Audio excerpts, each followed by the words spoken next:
This entitled mom thinks she can get away with stealing a goat, but before she does, she makes the most outrageous claim that will make you laugh. Happy birthday, today's your birthday, and on with the show. I honestly didn't believe that there are these kinds of incredibly entitled people who think that stealing a phone from someone to entertain their kid is acceptable behavior. Guess you never believe insane things till they happen to you. For a little context, I work as a security consultant for a fairly paranoid company, which is kinda understandable considering the sensitive nature of our work and the kind of client we usually have, but it leads to zero crap taken policies. Yesterday, I took a day off to deal with some of the lovely government bureaucracy. I sit in an office, government office no less, and wait for an appointment. It's hot, it's kinda humid, the kids forced to wait there with their parents are cranky, and I'm reading and answering my email on my phone, since there ain't much else to do anyway. Entitled kid EK comes up to me. "What you playing?" I'm not playing, I'm doing my emails. I admit it may look like playing a game since I'm not the young kind of person who is super fast at typing on a phone keyboard, a skill I really envy the youth of today for. I'm more hunt and peck style. I prefer using a desktop by far, and I need to concentrate to actually hit the right letters, so I don't notice that EK returns to his mother, who appears shortly afterwards just as I finish my mails. "Come on, let my son play on your phone for a while so he doesn't nag me." "Sorry? Ma'am, this is my work phone. There ain't no games on it. There really is nothing on it that could remotely be considered fun. These things are stripped down to the bare bone, must be present stuff with zero leeway when it comes to what you can put on them." "Bollocks, I saw you play. Let him play for a while. We'll be in before you so you get your precious phone back soon enough." "Sorry ma'am, I'm not allowed to give my work phone to anyone." That's no lie. On my phone, some rather sensitive information is potentially accessible. It does take a few extra steps, and you need to jump through a few additional access hoops, but as said before, my company is a bit paranoid when it comes to this, and we're only allowed to use our phones to access corporate information in what is considered a controlled environment. I'm, as said above, in a government building, with an additional feature that will become apparent soon. It doesn't get any more controlled than that. Most of all, I'm not allowed to give my phone to anyone outside the company, and even only a select few people inside of it, and most certainly not in an unlocked and hence usable state. Fortunately, at this point, I already closed down the mail container, which needs additional unlocks to access the mail portion, as she simply snatches my phone from my hands. I was actually flabbergasted for a moment before I realized what she just did. She had my work phone in her hands, unlocked. In short, I am very close to not having a quiet weekend, and she is very close to having a few very uncomfortable weeks, months, or years, depending on only how creative our legal department gets. Ma'am, please give me back my phone this very moment. My company is very strict with phones, and unless you hand it back this very moment, I have to report this to the authorities and report a theft of my phone to my company. They will press charges. Please ma'am, please give me back that phone. No luck. She waves it off and tells me to not be a baby as she hands my phone to her son, telling me now I'll get it back as soon as it's their turn to go in. "It's not like we're leaving with your precious phone." "Ma'am, for the last time." Actually, him pushing a button on the phone would already have required me to report it as stolen and tampered with, but I am at this point willing to assume that a child of about 7 to 8 years is not trying to steal trade secrets or steal or tamper with security reports. "I have to call the police if you do not hand the phone back right now." She glowers at me and then asks in an incredibly sassy tone, "Yeah, how are you gonna call the police without your phone?" I sigh, pull out my private phone, which actually does contain a few games, and frankly, if she'd asked any nicer, I would have let her son play with it. Even if he breaks it, no big deal. Dial the not quite an emergency police number and report what's going on. All the while EM glowering at me, very obviously not believing I really called the cops for something as trivial as that. Frankly, if I didn't have to, I probably would not have. If that was my private phone in her son's hands, I would not have bothered. Now, since this is a government building with a police station right inside the same building, it doesn't even take a minute until 2 policemen enter the room, which causes EM EM to go pale for just a moment before acting as if it isn't her business at all. The police asks me what's going on. I explain it to them. They ask EM and she has the audacity to claim that it's her phone and that I want to steal it from her. That's easy to prove. Lock the phone and see who can unlock it. She claims she forgot the code, but by then the policemen have a pretty clear picture what's going on. I unlock the phone to show it's mine and they ask if I want to press charges. I tell them I don't want to, but I have to. No later than now I do, because now there's a police report about it, so I have no choice anymore. And knowing our legal department, they usually get very creative as to what they try to slap on this, which I am currently not really regretting because as of this writing, I'm on this phone with our internal security who is just as happy as I am to deal with this on a weekend. That happened 2 months ago. A little update. I did not have an enjoyable weekend afterwards as predicted. Our legal department actually did press charges, including industrial espionage. Remember, we're talking about a boy of maybe 7 years playing with my phone. In the words of one of our lawyers, and I quote, "That way the sum is high enough that the Karen needs to hire and pay for a lawyer herself." I honestly don't know what's scarier, to think that they really tacked on industrial espionage to this petty bullcrap, or that a 50-year-old high-level corporate lawyer knows and uses the term Karen. See, most of the time entitled parents think they can get away with this crap because, you know, who do they think they're really messing with? Just some nobody. And that's how they see most people, as not important, and their property is not important. So of course they are entitled to it. So it is nice to see on an occasion when an entitled parent messes with the wrong person who's in a position to actually fight back. And it's so sad to see that they actually could have got what they wanted if they just asked nicely in the first place.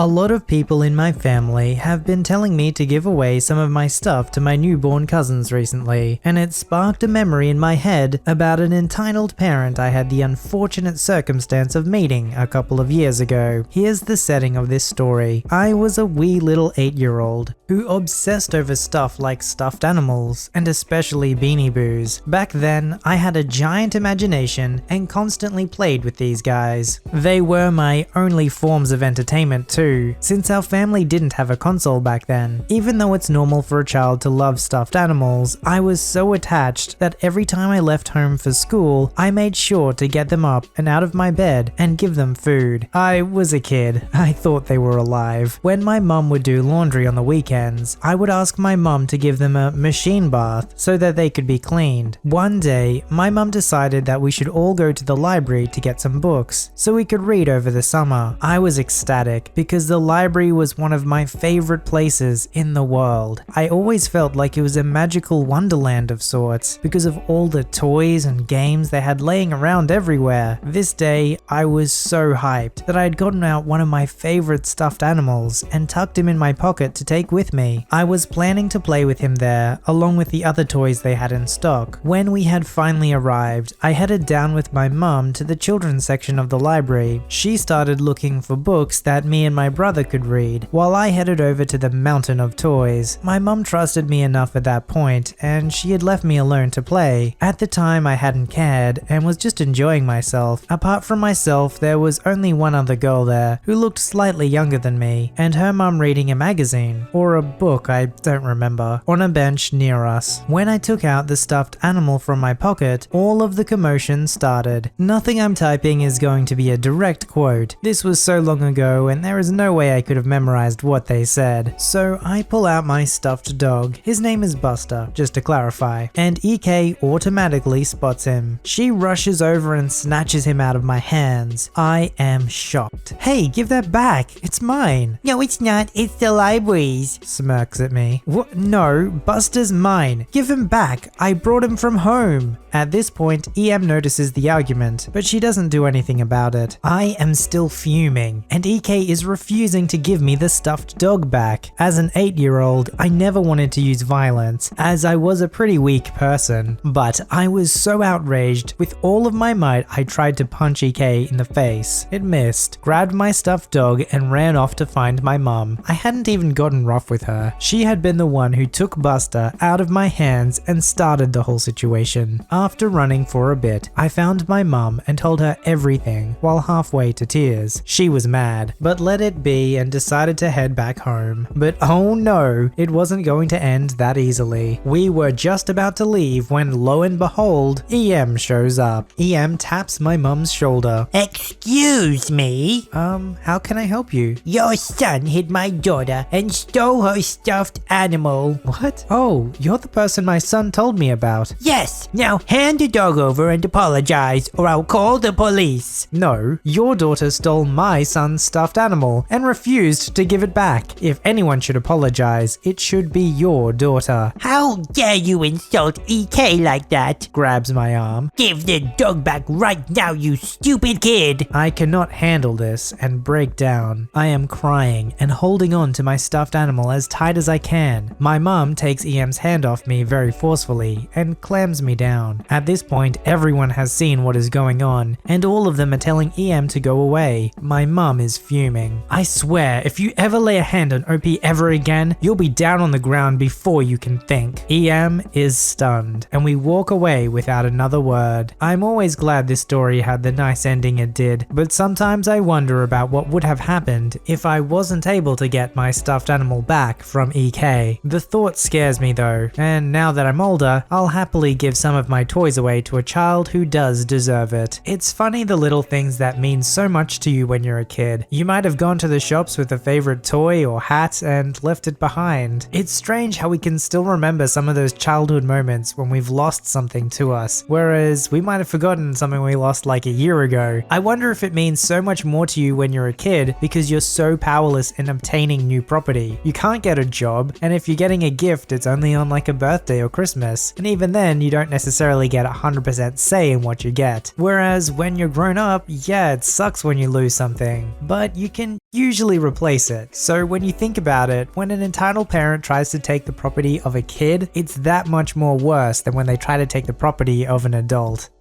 This happened in 2003 when I was 13. It's a long intro, but important for the story. We lived on a farm and my mother rescued animals and bought purebred dogs and horses to breed and to show. We had 50 plus animals at any given time, but none were in cages. We had the space for them to roam around the property. We had been doing this since I was 10, so I helped deliver my fair share of puppies and kittens. And then came the goats when I was 13. There were 50 white Angora goats in need of a new home after another farm closed down. We had the space, so we took them. And not long after that came breeding season. Some of the goats were too old to breed anymore, so they were separated from the other goats and bucks while everything went down. A few weeks later we could see which were pregnant, so we started to make separate areas for them to settle into while they were pregnant, and for when they had their kids. We had 15 pregnant goats. A few of the does were first-time mums. Most of them took to it quite well when the kids were born, but 2 of them rejected their kids. Angora goats only have 1 kid at a time on average. We tried to put those 2 kids with another family, but they didn't want them. So we had 2 choices, put them down or hand raise them. I chose option B. There was a boy who I named Stitch and a girl who I named Lilo. I did the whole thing on my own, getting up every 5 hours to feed them and clean their pen. We kept them inside. After 3 weeks of me doing this, the goats became very attached to me, but mostly Lilo, who would follow me around the farm during the day, whereas Stitch would play with the other baby goats. After 10 weeks, I'd weaned them both off the bottle, and they were ready to join the flock, which Stitch gladly did, but not Lilo. She got on better with the cats and dogs than she did with the other goats. She would follow me around everywhere, and would start bleating, crying, if I left the farm. So one day I took her for a walk. I had a dog harness her size, so I put it on her with a leash. I had no clue how she'd respond to this, and she'd never left the farm before, let alone had a harness on, but she took to it straight away. It was like she was so happy to be with me that she didn't notice the harness. Along the first walk down the driveway, one of my neighbors complimented me on my well-trained goat. Lilo absolutely loved it, so I made it a daily thing. Every day when I got home from school, I'd take her for a walk around town, and within a week, I didn't worry about at the harness or a lead. She would just trot along beside me with her tail wagging like mad. And then came Karen. We went down to the creek with me sitting and watching Lilo play in the water. The creek was at the back of the tennis court that sat beside a sports field. There was a cricket match going on that day, but unless you walked off the field, you couldn't see the creek, so I was out of sight, or so I thought. I heard someone walking up to me, so I turned to say hello. I didn't recognize her, so she must have been from out of town, or a friend of someone from town. Hi, nice day, isn't it? Me, uncomfortable. Yeah, it is. Do you live on a farm? Yeah, just up the road. Do you have dogs? I'm looking to get a puppy for my son. We don't have puppies right now, but we should have some in a few months' time. Can I have yours? Pointing to Lilo. That's a goat. From a distance, I guess she could have been mistaken for a dog, but not when you really looked. Don't talk to me like that. I've seen you walking your dog around town. Now give me the dog. Excuse me? That is a goat. And no, you can't have her. We have other baby goats you can have instead if you really want one. Karen, after really looking and realizing it's a goat and not a dog. I don't like your tone, young lady. What would your mother think if she knew you were talking to me like this? You can go and ask her yourself if you want, but it's your funeral. Pointing in the general direction to the farm, knowing what my mum's reaction would be to this woman if she was trying anything with her. How dare you? I'll teach you for disrespecting me. Karen proceeded to whistle and call out to my goat, in the way you would a dog, expecting Lilo to come to her. When this didn't work, she walked over and attempted to pick her up. Here's the thing about goats. They're fast little fellas. If you think you're going to catch one that doesn't want to be caught, you're in for a rude awakening. Lilo sprinted away from Karen and went in my direction. I picked her up and began to walk away, with Karen muttering profanities under her breath at me, and her failed attempt at kidnapping my goat. I was worried she might follow me home, so I took a detour through another property that joins up to the creek, and then to our property at the back of the creek. Even if she was to follow me, it's easy to get lost when going this way if you haven't done it before. I never saw Karen again after that, but it didn't discourage me from walking my goats. She was smart and loyal and darn fast when she wanted to be. Most of the time, she would be walking me, which is part of the reason why I took her off the leash. A message to all Karens out there: don't steal goats. A sentence I never thought I'd type out. Of all the things for an entitled parent to steal, a goat has to be up there with one of the weirdest. And I would have thought it was pretty clear the difference between a dog and a goat, but